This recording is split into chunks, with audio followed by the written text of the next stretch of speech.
sont présents dans cette salle, africains et russes. Et c'est dans le cadre de l'exploration, donc, de cette collaboration, venons donc maintenant à l'Afrique-Russie, après avoir placé le décor, de l'exploration et de l'analyse prospective, de la collaboration entre l'Afrique, ce grand peuple d'Afrique, et ce grand peuple de Russie.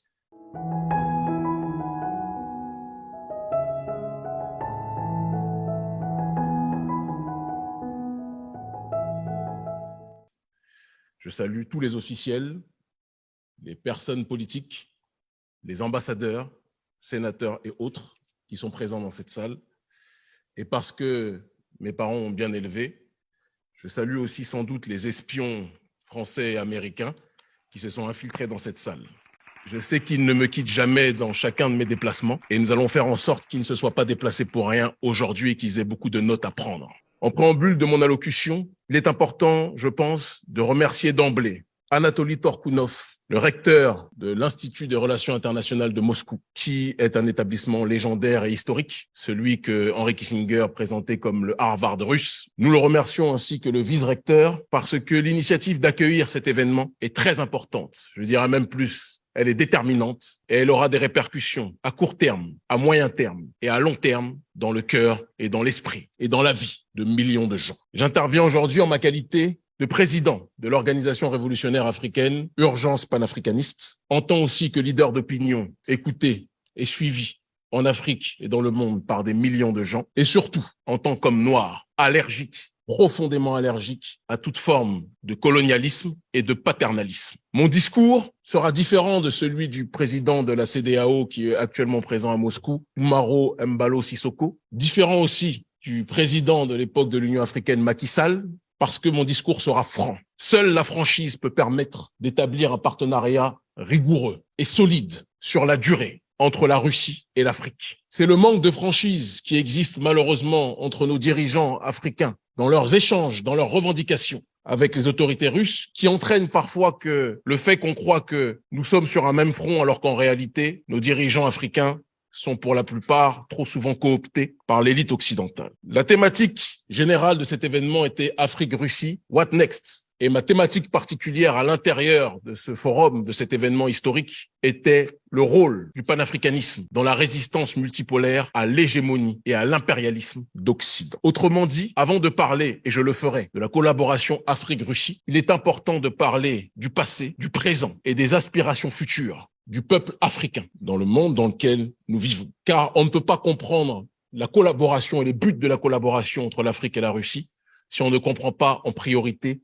les aspirations de chaque partie. Pour mieux vous situer, parce qu'on dit toujours d'où tu parles, d'où vient ta réflexion, il est important de préciser que je suis issu d'une région dans le monde, l'Afrique que l'on présente comme l'Afrique francophone, une région colonisée avec violence, arrogance, insolence, indécence par l'élite de France qui a exploité des millions d'Africains, qui exploitent, qui pillent de manière professionnelle et systématique nos ressources issues de nos sols. Cette même France, ou du moins cette même oligarchie de France, qui a détruit la Libye, qui a assassiné le colonel Kadhafi, alimentant, générant, structurant le terrorisme et la déstabilisation au Sahel. Cette même élite de France, je différencie l'élite de France, j'y reviendrai tout à l'heure, du peuple français qui subit lui aussi les dérives de son gouvernement, cette même élite de France qui par la suite a l'arrogance de venir se présenter comme un pompier voulant éteindre le feu qu'ils ont pourtant allumé au Sahel. Cette même France, cette même élite de France qui nous impose son système génocidaire économique qu'est le franc CFA, qui avantage les entreprises françaises,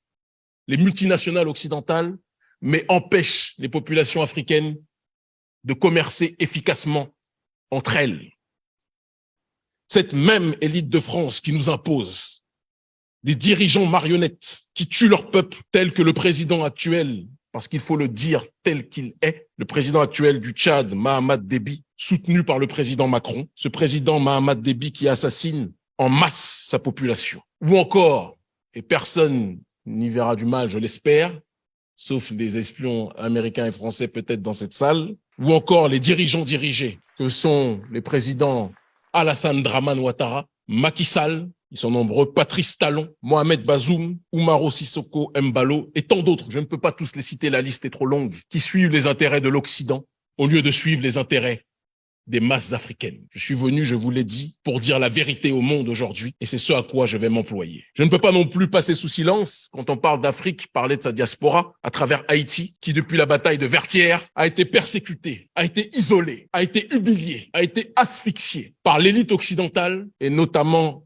plus particulièrement, l'élite française et américaine qui aime voir notre peuple en bas dans cette région du monde. Je me présente donc en face de vous en tant que voix africaine qui porte dans son ADN les coups reçus, les persécutions subies par le violeur politique, économique, psychologique, pluriséculaire de l'Afrique que constitue l'élite occidentale et plus précisément, en ce qui nous concerne, le gouvernement français. Je précise bien oligarchie et gouvernement et non pas le peuple, car comme je l'ai dit, les masses occidentales, le prolétariat occidental subit aussi les dérives de son gouvernement, de leur gouvernement, et donc je ne veux pas généraliser, essentialiser la responsabilité des crimes commis par leurs élites. C'est donc fort de mon expérience de membre issu d'un grand peuple, courageux et digne, bien que persécuté depuis un certain nombre de temps, que je me présente à vous aujourd'hui. Un peuple qui, parce que arnaqué par les sourires d'anges, alternant avec les coups meurtriers distribués depuis des siècles par l'Occident, n'acceptera plus jamais des partenariats viciés, de gens qui se présentent comme des amis alors qu'ils ne sont là que pour nous dépouiller. J'espère que la traduction fonctionne. Cette attitude de méfiance s'adresse à tous nos partenaires potentiels sans exception. Aucun peuple ne peut fonctionner dans l'autarcie et donc nous avons tous besoin les uns des autres. Mais la limite à cette interdépendance sera le respect ou l'irrespect vis-à-vis de nos peuples, vis-à-vis des principes de souveraineté et vis-à-vis aussi de nos diasporas. Car tout le monde, l'humanité entière, aime les ressources africaines, mais aux quatre coins du monde, les diasporas africaines vivent des problèmes de discrimination, de difficultés d'accès au logement, partout dans le monde, sans exception, et je pense que les vrais partenaires devront faire un effort pour accompagner de la meilleure façon possible nos diasporas. Et c'est dans le cadre de l'exploration, donc, de cette collaboration, venons donc maintenant à l'Afrique-Russie, après avoir placé le décor, de l'exploration et de l'analyse prospective, de la collaboration entre l'Afrique, ce grand peuple d'Afrique, et ce grand peuple de Russie, que je suis présent aujourd'hui. Comme nous, la Russie subit depuis trop longtemps, mais avec dignité, avec courage, une guerre qui ne dit pas son nom, orchestrée par l'oligarchie d'Occident. Une guerre qui a vu l'Union soviétique être démantelée lâchement par les trucages et autres manipulations lors de la chute du mur de Berlin. Ville de Berlin que nous autres Africains connaissons très bien, puisque notre continent a été découpé, tel un gâteau, lors de la conférence de Berlin en 1884 et 1885, par des gens qui ne voyaient pas les Africains comme des êtres humains, mais comme des sous-hommes qui devaient être colonisés, esclavagisés et maltraités. Nous avons donc, à travers Berlin, un profond point commun. Et je pense qu'il y en a d'autres raisons de ma présence ici aujourd'hui. Il est important, je pense, pour qu'on puisse se comprendre aussi que la Russie aujourd'hui, parce qu'on voit dans les médias occidentaux globalistes, ceux qui dirigent le monde, que la Russie est un pays impérialiste et agresseur qui dominerait, qui agresserait l'Ukraine. Or, ce n'est pas ce qui se passe. Nous savons tous pertinemment, parce que nous avons un cerveau pour réfléchir par nous-mêmes, que l'OTAN mène une guerre à tous ceux qui veulent la souveraineté, à tous ceux qui veulent l'autodétermination, à tous ceux qui veulent disposer de leur propre destinée. Et l'Ukraine, l'élite d'Ukraine, et non pas le peuple ukrainien, l'élite d'Ukraine a été instrumentalisée à travers Zelensky pour provoquer, pour encercler et pour tenter de nuire à la Russie. La Russie n'est pas dans une démarche d'attaquer, mais dans une démarche de se défendre. Un peu comme si il y avait des gens qui provoquaient une maison, qui lançaient des pierres depuis des années contre une maison. Les propriétaires de la maison ne réagissent pas, ils observent et ils disent toujours faites attention, un jour nous allons réagir. Et au moment où les propriétaires de la maison qui subissent des attaques, des jets de pierres violents, des cailloux sur la maison, ces propriétaires décident de sortir de la maison et de se défendre, les caméras sortent, surgissent et disent que les propriétaires de la maison agressent des pauvres innocents sans dire que ce qu'ils présentent comme les innocents étaient ceux qui avaient lancé des pierres au commencement. Personne n'est bête. Et les Africains voient le monde tel qu'il est, et non pas tel que CNN ou France 24 ou BBC voudraient le voir. Il est important aussi donc de dire que vous avez votre Zelensky, mais nous autres Africains aussi avons nos Zelensky. Des dirigeants africains manipulés par l'élite occidentale qui aiment plus l'Occident que l'Occident s'aime lui-même.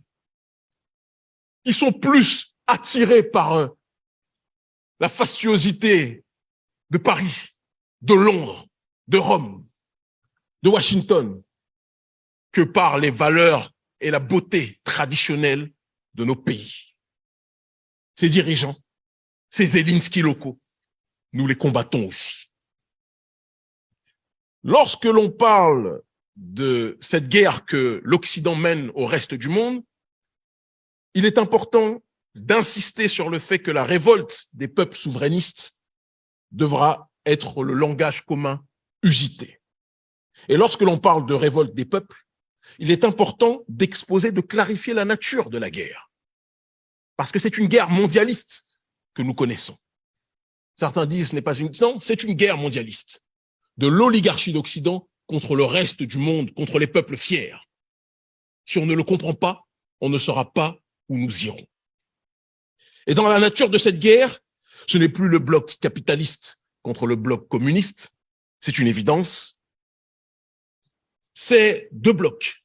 Le bloc des peuples traditionnels, ceux qui défendent leur identité, ceux qui défendent leur tradition, ceux qui défendent leur vision particulière du monde, contre le bloc globaliste, néolibéral, économique et sociétal, matérialisé par ce qu'ils appellent le progressisme.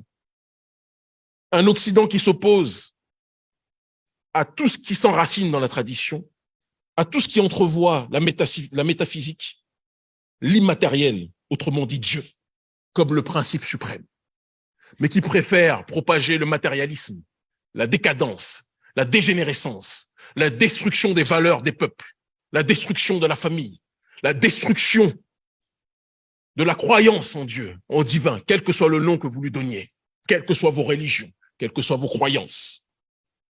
Un Occident dégénéré qui veut imposer son schéma de société au reste de l'humanité, et y compris à son propre peuple qui n'est pas toujours d'accord avec cette réalité. Quand je parle de tradition, je ne parle pas de coutumes humaines, mais de la tradition primordiale dont parlait notamment le métaphysicien René Guénon. Le principe originel de l'univers, la force nourricière et créatrice du monde. L'Occident a décidé de combattre ce principe et les peuples qui lui résistent sont diabolisés. La Russie en fait partie, la Chine en fait partie, les peuples africains, je ne parle pas des marionnettes à la tête de nos États, mais les peuples africains en font partie aussi. Et nous avons la nécessité, le devoir de nous unir face à ce cancer évoqué. Ce vent de résistance traverse donc, comme je l'ai dit, la Russie, l'Afrique, la Chine, le Venezuela, Cuba et d'autres pays au Moyen-Orient, au Proche-Orient, qui subissent très souvent des révolutions dites de couleur, qui sont des révolutions pro-Occident pour déstabiliser les États, pour imposer ce qu'ils appellent la démocratie, mais qui n'est rien d'autre qu'une gestion occidentale du pouvoir. J'insiste sur la nécessité que la révolte des populations soit coordonnée dans le respect strict des diverses souverainetés. Nous n'accepterons pas, nous autres Africains, c'est important de le préciser, sous prétexte de lutte contre l'Occident, de prendre comme nouveau maître ou comme nouveau colon la Chine, la Turquie, l'Iran ou la Russie. Nous voulons des partenaires frères qui respectent strictement notre souveraineté. Et je comprends que quand on a des dirigeants qui se comportent comme des serpillères en Afrique, ça ne donne pas envie au reste de l'humanité de nous traiter dans une démarche de souveraineté.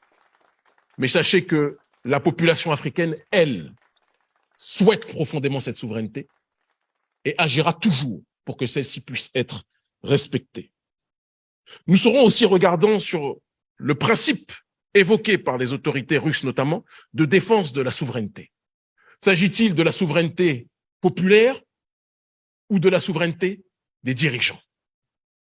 Je dis ça parce que, par exemple, au Togo, le dirigeant Faure Gnassingbé, marionnette de la France depuis de nombreuses années, est assez intelligent pour à la fois être dans la logique du colonialisme français et à la fois avoir des bons contacts et des bons contrats en armement avec le gouvernement russe.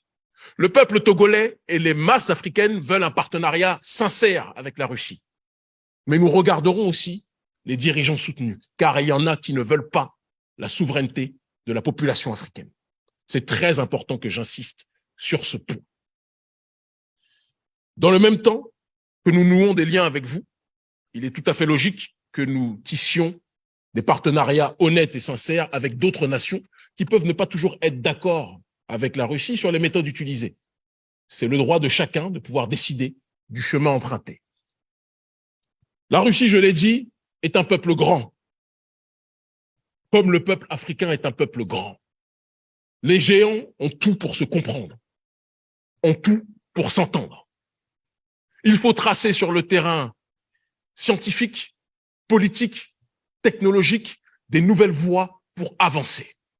Il y a un proverbe africain qui dit que l'immensité des ressources africaines que nous avons fait que le reste du monde a la montre, mais que nous sommes le temps. Et pour lire l'heure, pour lire le temps, nous avons besoin de la montre. Mais une montre sans le temps n'a aucune incidence, importance, aucun sens. Et donc, c'est la coordination, l'échange des différentes connaissances, des différents moyens, des différentes technologies qui permettront aux Africains et aux Russes d'avoir une collaboration des plus efficientes. Je terminerai mon propos en vous disant que si le gouvernement russe veut une collaboration radieuse avec l'Afrique, les autorités russes doivent véritablement parier sur la jeunesse africaine, comme certains l'ont déjà fait et je les en remercie. Car la jeunesse africaine constitue la majorité du peuple africain.